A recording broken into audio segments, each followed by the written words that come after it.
నమస్కారం. లక్ష్మి చెప్పే కథలకు స్వాగతం. వీణులతో వీక్షించటానికి సిద్ధం కండి.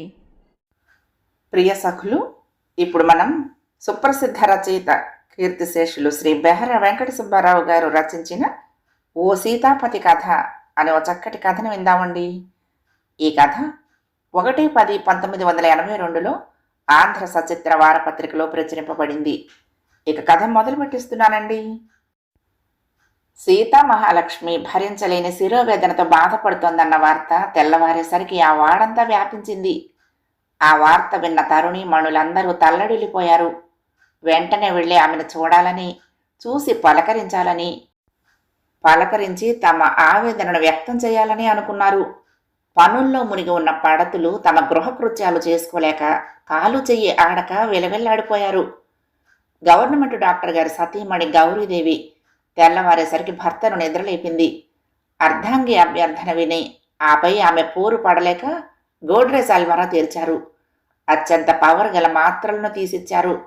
ట్యాబ్లెట్ లోనికి వెళ్లి తలనొప్పిని బయటకు విసిరేస్తుందని గ్యారంటీ ఇచ్చారు. ఫారెస్ట్ రేంజర్ గారి భార్య పార్వతి బంట్రోతు లబుడిగాన్ని పిలిచింది.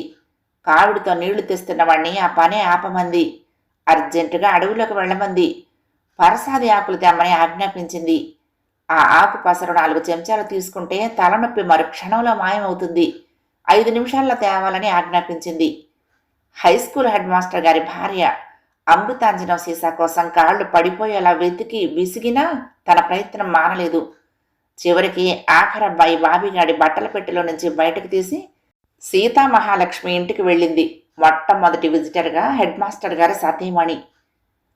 సీతా మహాలక్ష్మి మినిస్టరు కాదు, మినిస్టర్ గారి భార్య అంతకన్నా కాదు, ఆఫీసరు అసలే కాదు, మామూలు ప్రభుత్వోద్యోగి, ఒక అకౌంటెంట్ భార్య మాత్రమే శిరోవేదనతో బాధపడుతోంది. విశాఖపట్నం జిల్లాలో అదొక ఏజెన్సీ గ్రామం. చుట్టుపక్కల ఉన్న 25-30 గ్రామాలకు అది కేంద్రం. బస్సు మార్గంలో ఉంది. ఆ గిరిజన గ్రామం గిరిజనాభివృద్ధి కోసము, అటవీ సంపద పరిరక్షణ కోసము, భూసార పరిరక్షణ కొరకు, మలేరియా నిర్మూలన కొరకు ఇంకా అనేక కార్యాలయాలను ఆ గ్రామంలో నెలకొల్పింది ప్రభుత్వం. ప్రభుత్వ ఆసుపత్రి, వ్యవసాయ డైరెక్టర్ గారి office, state bank, post office మొదలైన ఆఫీసులున్నాయి. అది తాలూకా కేంద్రం కూడా.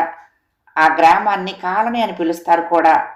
చిన్న పెద్ద మొత్తం 200 మంది వరకు ప్రభుత్వ ఉద్యోగులు ఉంటారు అక్కడ. గిరిజన ప్రాంతంలో ఉన్న ఆ కాలనీలో జనాభాలో ఎక్కువ శాతం గిరిజనేతరులే. ఉదయం 8 గంటలైతే గానీ సూర్యోదయం కాదు. సాయంత్రం 5 గంటలకల్లా చీకటి పడుతుంది. అక్కడి వారికి ఎంటర్టైన్మెంట్ లేదు, ఓ సినిమా హాల్ అయినా లేదు. 30 మైళ్ళు ప్రయాణం చేసి కొండ దిగితే సినిమా హాల్ ఉంది. అందుకే అక్కడి ఉద్యోగులందరూ కలిసి ఒక రిక్రియేషన్ క్లబ్ ఏర్పాటు చేసుకున్నారు. సాయంత్రం 5 నుంచి 7-8 గంటల వరకు అక్కడ కాలక్షేపం చేసి ఇళ్ళు చేరుకుంటారు. మరి మహిళల సంగతి? భోజనాలు పెట్టి 10 గంటలకల్లా భర్తలను ఆఫీసులకు సాగనంపుతారు. పిల్లలను స్కూళ్లకు పంపుతారు. అన్నీ సర్దుకునేసరికి 11 గంటలు దాటుతుంది. ఆ తర్వాత ఖాళీ. కొంతమంది పుస్తకాలతోనూ రేడియోతోనూ కాలక్షేపం చేస్తారు. కొంతమంది మహిళలు మధ్యాహ్నం పూట ఒకరింట సమావేశం అవుతారు. పిచ్చాపాటి కబుర్లు దొర్లుతాయి. అలా సమావేశమయ్యే ఇల్లే సీతామహాలక్ష్మి ఇల్లు. వారి కబుర్లు పని మనిషి పాపమ్మ నుంచి మొదలుపెట్టి గెజిటెడ్ ఆఫీసర్ల ట్రాన్స్ఫర్ల దగ్గర గెంతువేసి ఫారెస్ట్ ఆఫీసర్ల లంచగొండితనం వరకు పరిగెత్తి ప్రధానమంత్రి విదేశీ పర్యటన వరకు ఎగురుతాయి. పెళ్ళై 10 ఏళ్లైనా ఇంకా కడుపు పటరి పద్దు బ్రహ్మచారి ఫారెస్ట్ పాపారావు ఇంట్లో పనికి కుదిరిన 4 రోజులకే నెల తప్పిందని, సరస్వతి మొగుడు మలేరియా ఇన్స్పెక్టర్ చందర్రావు రోజు రాత్రి బాగా తాగొచ్చి పెళ్ళాన్ని చితకబాదుతాడని, 2 పెళ్లాల మొగుడు హాస్టల్ వార్డెన్ హైస్కూల్కి కొత్తగా వచ్చిన హిందీ పొంతులమ్మతో సరసాలు మొదలుపెట్టాడని, భర్త వేసక్టమీ ఆపరేషన్ చేయించుకున్న వనజమ్మ మళ్లీ నెల తప్పిందని, సంక్రాంతి సెలవులకి విశాఖపట్నం వెళ్తున్నానని అందరితో చెప్పినా కడుపు తీయించుకుందుకే వెళ్తోందని, హెడ్ మాస్టర్ గారి అల్లుడు పండక్కి రాకపోవటం, హైదరాబాద్ ట్రైనింగ్కు వెళ్లటం కాదని, అతను కోరిన 2-in-1 కొనకపోవటమే కారణమని, ఫారెస్ట్ రేంజర్ గారి భార్య పార్వతీబాయి కంచిలో కొన్న పట్టుచీర మంచిది కాదని, 600 పెట్టి కొన్నామని ఆమె అంటున్నా అది 300 దాటదని, జానకమ్మ చేయించుకున్న పుస్తెల తాడు తొలంపావే అయినా 2 తులాలను చెప్పుకుంటోందని, ఇత్యాది ఆసక్తికరమైన విషయాలు ఆయా పడతుల పరోక్షంలో చెప్పి చాకచక్యంగా అక్కడ అతివలను ఆకట్టుకుంటోంది సీతామహాలక్ష్మి. ఎవరి మొగుడు ప్రావిడెంట్ ఫండ్ నుంచి ఎంతెంత అడ్వాన్స్ తీసుకున్నది, ఎలా ఖర్చు చేసింది, ఫారెస్ట్ కాంట్రాక్టర్ ఆఫీసర్కు ఎంత మామూలు చెల్లించింది, డాక్టర్ గారికి డిప్యూటీ డైరెక్టర్ గారికి మధ్య ఉన్న అభిప్రాయ భేదాలు ఎంతవరకు వెళ్ళింది, తన దారికి అడ్డొస్తున్నాడని యూడీసీ అప్పారావును తహసీల్దారే ట్రాన్స్ఫర్ చేయించాడని, సెండ్ ఆఫ్ పార్టీలో అతన్ని పొగుడుతూ అన్న మాటలన్నీ నటనకే అని, ఫారెస్ట్ రేంజర్ సెలవులో ఉండటం కాదు సస్పెన్షన్లో ఉన్నాడని ఇత్యాది ఆఫీస్ విషయాలన్నీ ఆమెకు తెలుసు. ఆ విషయాలు ఆమెకు ఎలా తెలిసాయో తెలియని తరుణులు ఆనందాశ్చర్యాల్లో మునిగి తేలుతూ ఉంటారు, వింటారు, వినోదిస్తారు. ఒక్కప్పుడు చిన్న చిన్న తగువులు తంటాలు వస్తూ ఉంటాయి. అయినా చాకచక్యంగా తప్పుకుంటుంది, ఇతరులను తప్పిస్తుంది. అది ఆ మహాలక్ష్మిలో ఉన్న మహిమే అనండి, ప్రత్యేకత అనండి. సీతా మహాలక్ష్మి మొగుడు ఒక ఆఫీసులో యూడీ అకౌంటెంటు, పేరు సీతాపతిరావు. సీతాపతి అని పిలిచినా పలుకుతాడు. అతి సౌమ్యుడు, ఏ చెడు అలవాట్లు లేని మనిషి. కనీసం ఒక్క మొక్కైనా వేసుకోడు. ఆఫీస్ అయ్యాక 5 గంటలకు రిక్రియేషన్ క్లబ్కు పోతాడు. పేపర్ చూస్తాడు. పార్ట్నర్స్ ఉంటే కొంతసేపు చదరంగం ఆడతాడు. అందరికన్నా ముందు 6:30 అయ్యేసరికి ఇల్లు చేరుకుంటాడు. సీతాపతిరావు పనిచేసే ఆఫీసులోనే ఆఫీసు సూపరింటెండెంట్ శశిభూషణరావు, అంటే శశికళ గారి భర్త, ఆ క్లబ్ సెక్రటరీ కాబట్టి అతను ఇల్లు చేరేసరికి 8 గంటలు దాటుతుంది. అందరితోనూ కలిసికట్టుగా సరదాగా ఉంటాడు శశిభూషణరావు. ఆయనకు 4 సంతానం. పెద్ద అబ్బాయి బీటెక్, రెండో అబ్బాయి మెడిసిన్ సెకండ్ ఇయరు, మూడో వాడు ఇంటర్ ఫస్ట్ ఇయరు వాల్తేరులో చదువుతున్నారు. ఆఖరున అమ్మాయి హై స్కూల్లో 10వ క్లాస్ చదువుతోంది. భర్త పోయిన చెల్లెల్ని విశాఖపట్నంలో పిల్లల దగ్గర ఉంచి చదువు చెప్పిస్తున్నారు. మేనల్లుండి కూడా ఇంటర్ చదివిస్తున్నారు. ఉద్యోగం తప్పించి వేరే ఆస్తిపాస్తులు లేవు. అన్యాయపు ఆర్జనకు ఆమెడ దూరంలో ఉంటారు. అందుకే ఆయనంటే అందరికీ గౌరవం. ఆ రోజు రాత్రి భర్తను అడిగింది శశికళ. ఏమండి, క్రిందటి నెలలో 2,000 ప్రావిడెంట్ ఫండ్ లోన్ తీసుకున్నారట మీరు అని. నాతో చెప్పారు కాదేం అన్న ప్రశ్న ధ్వనించింది ఆ కంఠంలో. 30 సంవత్సరాల క్రితం కాపురానికి వచ్చిన ఏనాడు అటువంటి విషయాలు అడగని భార్య ఆ క్షణం అలా అడిగినందుకు ఆశ్చర్యపోయాడాయన. తీసుకున్నారా? మరలా అడిగింది శశికళ. నీకెవరు చెప్పారు? ఆశ్చర్యాన్ని నుంచి తేరుకుని అడిగాడు శశిభూషణరావు. ఎవరు చెప్పింది తర్వాత చెప్తాను కానీ మీరు తీసుకున్నారా లేదా? నెగ్గదీసి అడిగింది మరొకసారి. ఆనాటి భార్య ధోరణికి విస్మయం చెందాడు శశిభూషణరావు. మన పిల్లలకి ఆస్తిపాస్తుల్ని ఎలాగో సమకూర్చి పెట్టలేము. బాగా చదివించండి, పెద్ద ఉద్యోగాలు వస్తాయి. తండ్రిలా గుమస్తాల్లా ఆఫీసులకు అంకితం కాకూడదు. వారి భవిష్యత్తు బాగుపడే మార్గంలో వాళ్ళని పెట్టండి. ఎంత ఖర్చైనా పర్వాలేదు అంటే అప్పు చేయమని కాదు. మనం తాత్కాలికంగా ఇబ్బందులు పడినా పర్వాలేదు. నాకు నగల మీద మోజు లేదు. ఉన్న నగలు ఇమ్మన్నా ఇస్తా. వాళ్ళు ప్రయోజకులు కావాలి. మీ సంపాదన ఎంత మిగులుస్తున్నారు అని నేను ఎప్పుడూ అడగను. మిగిల్చిన 10-15 వేలు ప్రావిడెంట్ ఫండ్ మిగల్చగలరు. అంతా అయిపోయాక ఆ 15,000 మన పిల్లల్ని ప్రయోజకుల్ని చెయ్యలేవు అంటూ ఉండే శశికళేనా ఈనాడు ఇలా ప్రశ్నిస్తోంది. గత సంవత్సరం పిల్లల్ని యూనివర్సిటీలోనూ కాలేజీలోనూ చేర్పించడానికి డబ్బు లేకపోతే భార్యను సంప్రదించాడు. ఇన్సూరెన్స్ పాలసీ నుంచి 2,000 అప్పు చేస్తానన్నాడు. ఇన్సూరెన్స్ పాలసీ నుంచి తెచ్చినా ప్రావిడెంట్ ఫండ్ నుంచి తెచ్చినా నాతో చెప్పనవసరం లేదండి. మీ మీద నాకు నమ్మకం ఉంది. డబ్బును దుర్వినియోగం చేయరని. పిల్లలు ప్రయోజకులు కావటమే మన ధ్యేయం. వాళ్లే మన ఆస్తి. ఆడపిల్ల పెళ్ళిడికి వచ్చేసరికి పెద్దవాళ్ళిద్దరూ అందొస్తారు. ఆ పైన రిటైర్మెంట్ డబ్బు వస్తుంది. అనవసరంగా మీరు డబ్బు ఖర్చు చేస్తారని నేను ఎప్పుడూ అనుకోను. నన్ను అడగక్కర్లేదు. మీకు ఎలా తోస్తే అలా చెయ్యండి. ఇలాంటి విషయాల్లో నన్ను సంప్రదించనవసరం లేదు. జమా ఖర్చులు నేనెప్పుడూ అడగను అన్న భార్యేనా ఇలా నిలదీసి అడుగుతోంది. ఆశ్చర్యంగా శశికళనే చూస్తూ ఉండిపోయాడు ఆయన. చెప్పండి, లోన్ తీసుకున్నారా లేదా? మరలా అడిగింది ఉద్రేకపడుతూ. అవును, తీసుకున్నాను అన్నాడు. ముందుగా నాతో చెప్తే ఏం పోయిందండి? ఆవేశాన్ని ఆపుకుంటూ నెమ్మదిగా అడిగింది. పిల్లల ఫీజులకి, హాస్టల్ బిల్లులకి, పుస్తకాలకి తీసుకున్నాను అన్నాడు నెమ్మదిగా తప్పు చేసిన వాడిలా. ఎందుకు తీసుకున్నారు, ఏం చేశారు అని అడగటం లేదండి, తెచ్చినట్టు నాతో చెబితే చాలు అంది. భార్య పదే పదే అదే మాట అంటూ ఉంటే చిరాకు వేసింది అతనికి. మన పిల్లలు నాలాగే గుమస్తాలు కాకూడదని అన్నావా లేదా అడిగాడు ఉద్రేకపడకుండా. నగలు చీరలు వద్దు, తెలివైన వాళ్ళు కాబట్టి పిల్లలకు పెద్ద చదువులు చెప్పించమని అనేదానివి కదా అన్నాడు. అవునండి అన్నాను, ఇప్పటికీ నా ధ్యేయం అదేనండి, మన పిల్లలు ప్రయోజకులు కావాలండి అంది. నా జీతం ఎంతో నీకు తెలుసు, పిల్లలకి ఇంజనీరింగు మెడిసిన్ చెప్పించాలంటే ఎంత ఖర్చు, ప్రావిడెంట్ ఫండ్లోనో మరెలాగో అప్పు చేసి కింద మీద పెట్టి సర్దుకొస్తున్నాను. పిల్లల భవిష్యత్తు కోసం డబ్బు ఖర్చు చేస్తే ఆఖరి దశలో అవస్థలు పడతామని భయపడుతున్నావా, లేక డబ్బును ఎవరికైనా ఇస్తున్నానని కానీ దుర్వ్యసనాలకు ఖర్చు చేస్తున్నానని కానీ అనుమానపడుతున్నావా చెప్పు ఆవేశపడ్డాడు శశిభూషణరావు. భర్త మాటలకు విలవిల్లాడింది శశికళ. నయనాలు అసురుపూరితాలయ్యాయి. గద్గద స్వరంతో అంది, మీరు డబ్బును పాడు చేస్తున్నారని కాదండి నా ఆవేదన, భార్యకు చెప్పకుండా వేలకు వేలు ఖర్చు చేసే మనిషిని వారంతా అనుకుంటూ ఉంటే విని భరించలేకపోయాను అంది బాధగా. అర్ధాంగి ఆవేదనను అర్థం చేసుకున్నాడు శశిభూషణరావు. తన ఉద్రేకానికి ఉచ్చు బిగించాడు. సరే, ఇక ముందు చెప్తానులే అన్నాడు ఆమెను ఊరడించాలని.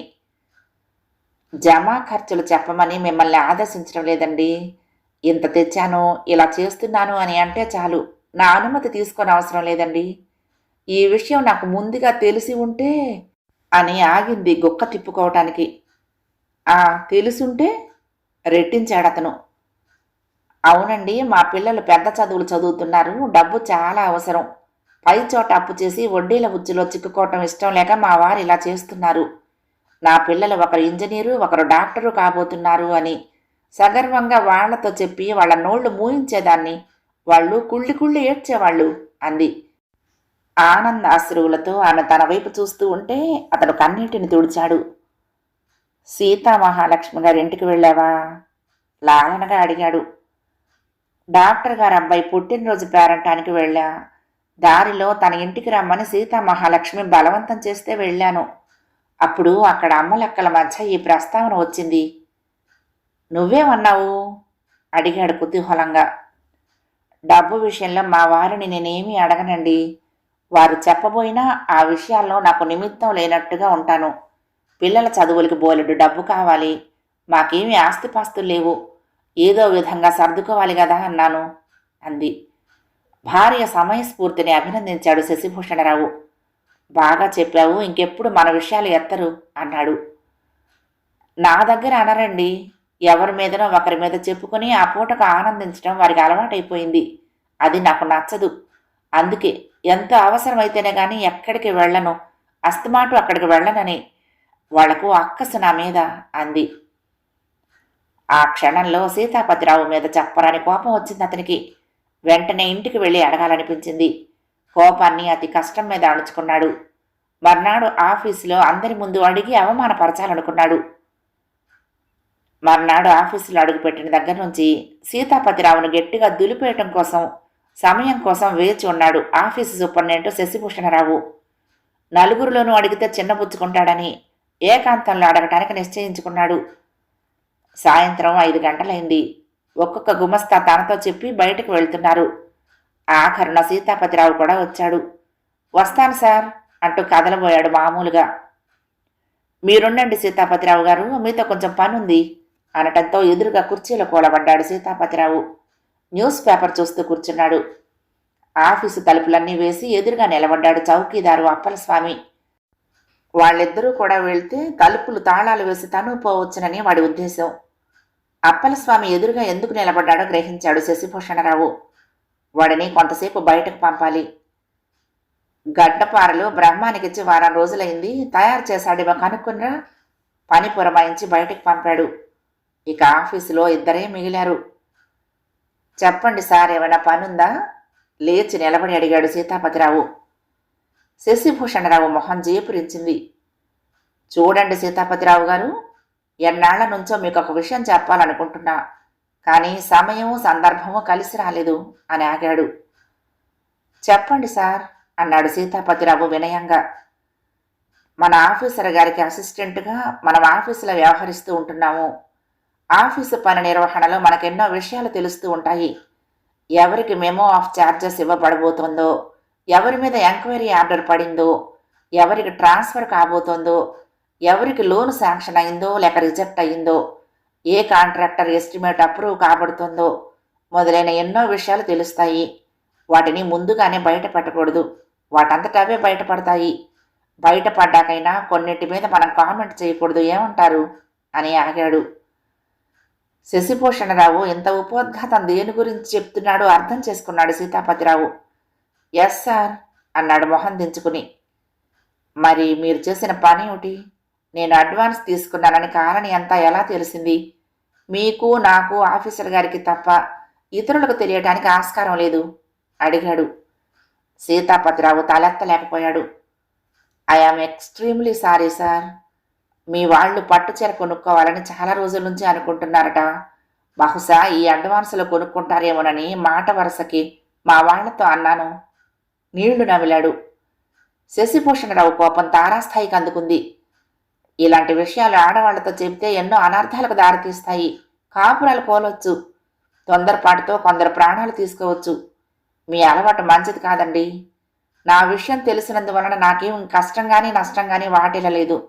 కానీ ఇది మంచి పద్ధతి కాదు. దీనికి స్వస్తి చెప్పాలి. I'm sorry.